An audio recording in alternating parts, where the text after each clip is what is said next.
Welcome back, everybody, to Dave on Your Health. Today's episode is really great. You'll see. I'm going to hand things over to my virtual assistants, Bonnie and Clyde, and they're going to show you how to transform your doctor visits. Bonnie, Clyde? Great to be here. Virtually, that is. Well, yes, virtually. But enough about us. Let's talk about health. Today, we're digging into a whole stack of sources. Think UCSF, Johns Hopkins, even some deep research from JAMA Neurology. And we're pulling it all together to focus on one crucial skill: how you can become a truly effective partner in your own healthcare. Because let's face it, the reality of the modern system often feels like you're racing against the clock, your primary care visit. Maybe 15 minutes, 20 if you're lucky. And that tiny window can leave you feeling rushed, maybe even unheard. So our mission today is to give you some really practical, organized strategies, things you can actually use to make the most of every single second you have with your doctor. That's exactly right. And this deep dive really has to start by just acknowledging that fundamental tension. The relationship you have with your doctor or provider, it's personal, right? It has to be built on trust. But it's also constantly challenged by these systemic time pressures. If we want those, say, 15 minutes to be really high yield, we can't just wander in. It feels like we almost need to prep like it's a high-stakes meeting. Oh, absolutely. Preparation isn't just nice to have. It's essential for getting quality care. And the crucial first step is setting an agenda. Research shows it again and again. The quality of the time matters way more than the length, and prep enables that quality. Okay, so we know the advice is usually write down your questions, but how do we make that effective? Not just a long list. By prioritizing, Yeah. like really ruthlessly prioritizing. You need to figure out, okay, what are the 3, maybe 4 issues that absolutely have to be discussed face-to-face this time? Write those down. And here's a pro tip. If it's a complex visit, maybe with a specialist, send that short prioritized list to the doctor's office ahead of time. Oh, interesting. So they can kind of prep, too. Exactly.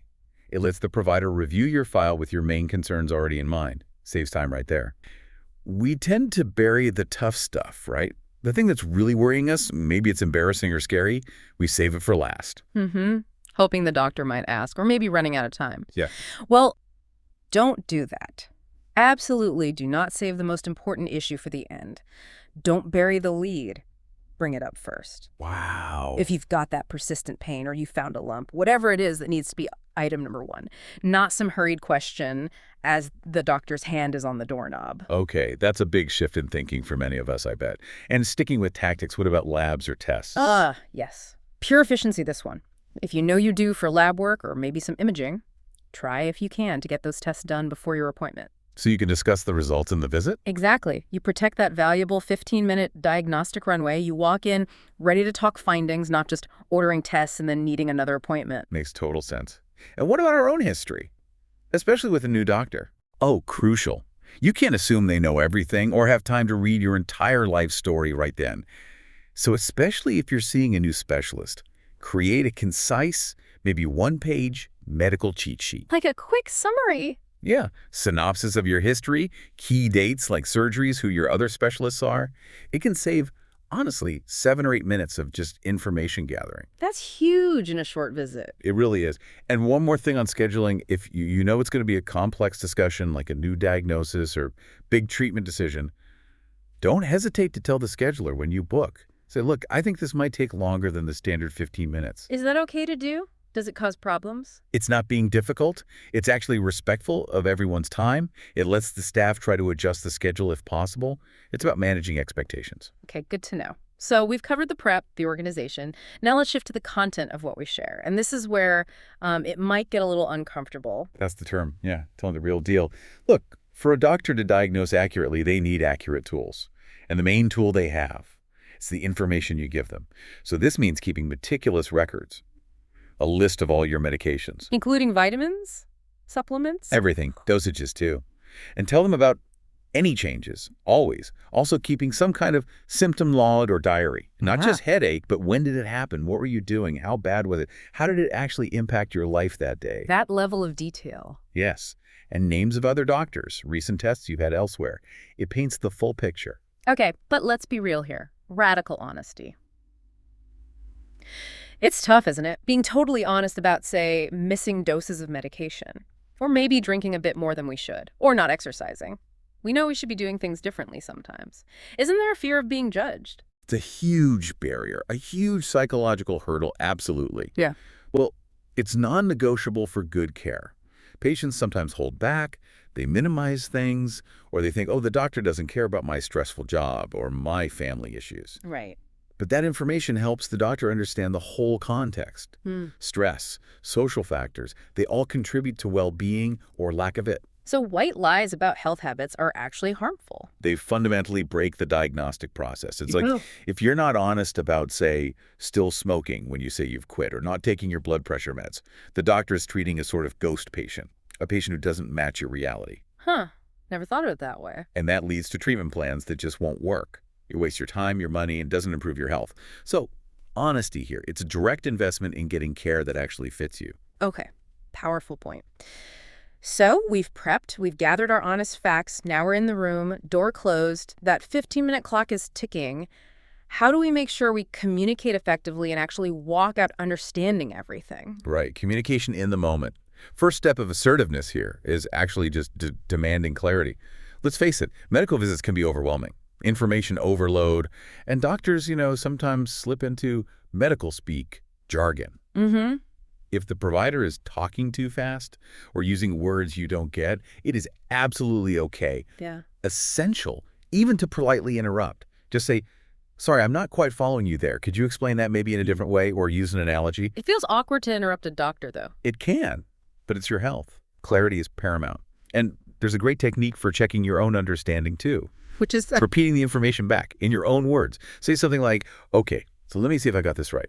You're saying treatment A might be better for my kidneys, but treatment B has fewer stomach side effects. Is that about right? the teach-back method. Exactly. It does two things.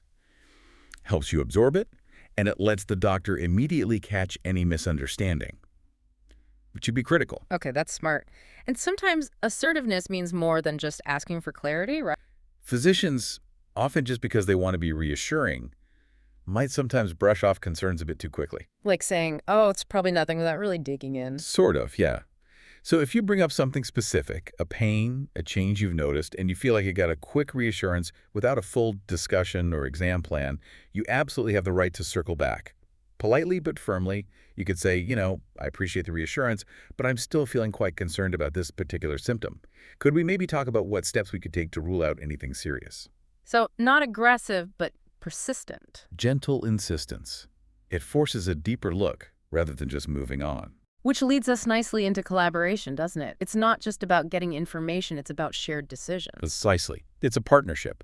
And part of that is telling your doctor how involved you want to be. Some people want all the details, others prefer the overview. And if a treatment is recommended, don't just nod. Share your concerns. Ask about side effects. Ask for comparisons. Like, what are the other options? Exactly. I know every treatment has pros and cons. Can you help me compare this one to the other viable alternatives for me? Mm-hmm. And crucially, if the proposed plan like a new diet or checking your blood sugar 4 times a day or an exercise routine just doesn't sound feasible with your real life. Your job, your family situation. Yeah, you have to say so right then and there. Honestly, doctor, I'm not sure I can manage that schedule. Yeah. Because if you just agree but know you won't follow through, the plan is useless before it even starts. It needs to be adjusted with you. Right. A plan you can't stick to isn't really a plan. It's just wishful thinking. Okay, we've spent a lot of time focusing on what we can do as patients, how to optimize, how to advocate. But the sources, especially that JAMA neurology piece, really push us to remember the other side of this equation, the systemic pressures. While we're strategizing about our 15 minutes, we absolutely need to remember the immense pressure doctors themselves are under.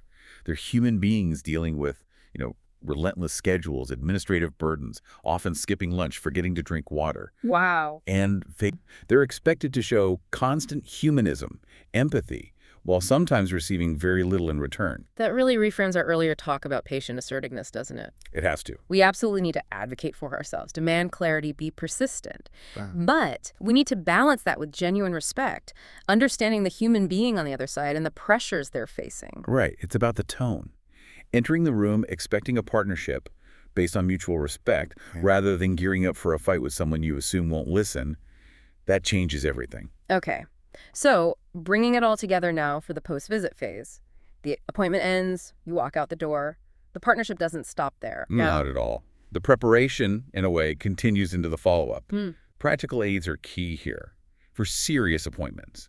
Never go alone if you can help it. Bring a trusted friend, a relative, someone to take notes. A second set of ears. Exactly. Because when you're anxious or hearing difficult news, it's hard to absorb everything. And the sources also confirm. Tape recording the visit is generally acceptable, even legally protected in many places, as a memory aid. Really? You can just record it? Usually, yes. But the key is transparency. Always inform the doctor beforehand. Just say, would you mind if I recorded this so I can review it later? Most are fine with it. Good tip. And what about staying connected between visits? How does technology play a role? Technology should be our friend here, helping protect those short clinical encounters for what really matters. Use the patient portals, MyChart, MyScripts, whatever system your provider uses. Use them strategically. Not just for looking up results. Right. Use them for non-urgent questions for the team, prescription refills, scheduling. Handle the transactional stuff there. That way you save your precious face-to-face time for diagnosis, strategy, the deeper conversation. And virtual care? Know when it's appropriate. For some follow-ups, managing chronic conditions, certain treatable illnesses, virtual visits can be incredibly convenient and efficient. Use the right tool for the job. Okay, so use the portal, use virtual care wisely. And the final piece of this partnership puzzle, you actually have to do the plan. Or communicate if you can't. Adherence. Yes. Following through on the monitoring, the exercise, taking the medications as prescribed. But just as importantly, if you find you can't adhere to the plan, it's too hard, too expensive, too complicated, you have to close that loop. You must communicate that back to your healthcare team. Don't just ghost them. Because they need that feedback. They need that feedback. The plan can only work if it's doable for you.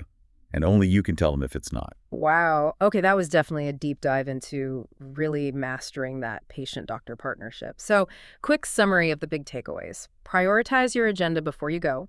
Maximize that time. Be radically honest about symptoms, habits, adherence. The real deal. Demand clarity. Ask questions. Repeat things back. Make sure you understand. Advocate for yourself.